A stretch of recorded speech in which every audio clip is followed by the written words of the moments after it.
बहुत समय पहले की बात है। भारत के एक छोटे से गांव बसंतपुर में एक गरीब किसान बिरजू रहता था। उसके पास थोड़ी सी जमीन थी, लेकिन पेट भरने लायक भी फसल नहीं होती थी। उसकी एक प्यारी और होशियार बेटी थी, लाली। अरे भगवान, कब तक दूसरों की जमीन पर मेहनत करता रहूंगा? काश मेरी अपनी जमीन होती तो मैं अपनी बेटी के लिए कुछ अच्छा कर पाता। लाली शहर में पढ़ाई कर रही थी। वह पढ़ लिख कर वापस आई तो गांव की हालत देखकर दुखी हो गई।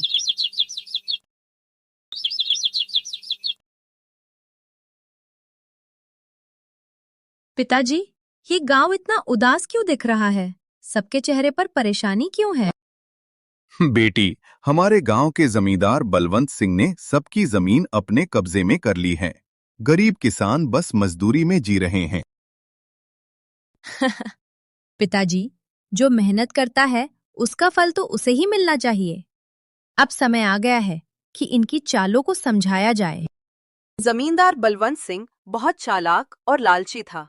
वह गरीबों से ऊंचा कर वसूल करता था।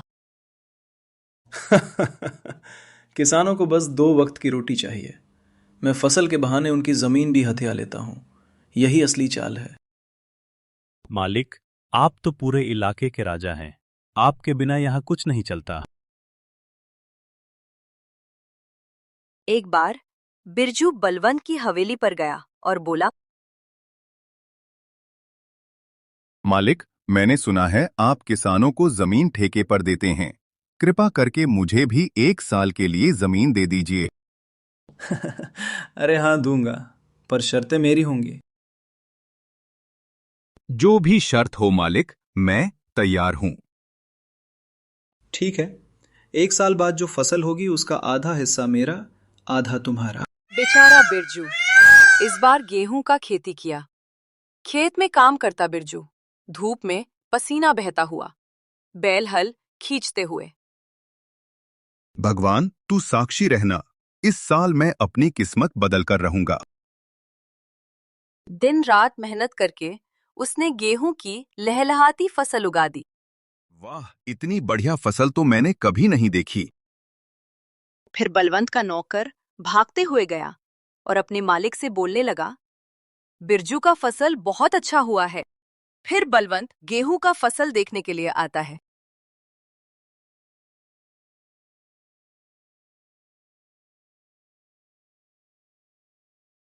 वाह बिरजू, बहुत खूब, लेकिन याद रखना, आधी फसल मेरी है। जी मालिक, आधा आपका। तो ये लो फैसला, जो ऊपर उगा है वो मेरा और जो नीचे है वो तुम्हारा। ठीक है मालिक। क्या करूं भगवान, इस साल बलवंत ने सारा अनाज ले लिया। उस साल बिरजू ने गेहूं उगाया था। ऊपर का सारा हिस्सा जमींदार ले गया, नीचे बस जड़ें बची।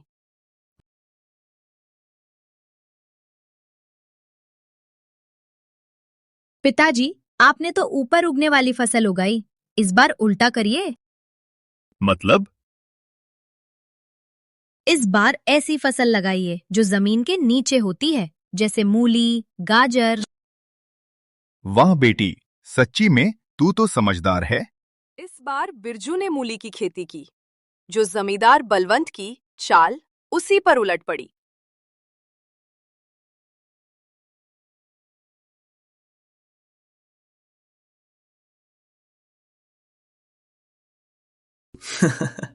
इस बार जो ऊपर है वो मेरा और नीचे तुम्हारा। जैसी आपकी मर्जी मालिक। अब की बार जमींदार को ऊपर की घास मिली और बिरजू के हाथ आई पूरी मूली की फसल। ये क्या चाल चली उसके सामने? मालिक, लगता है उसकी बेटी के दिमाग ने खेल पलट दिया। अब उसे सबक सिखाना होगा। पंचायत के सामने कहिए जमींदार साहब, क्या शर्त मैंने तोड़ी या आपने? नहीं, मैंने ही गलती की। आज से बिरजू और उसकी बेटी की जमीन हमेशा के लिए उनकी होगी।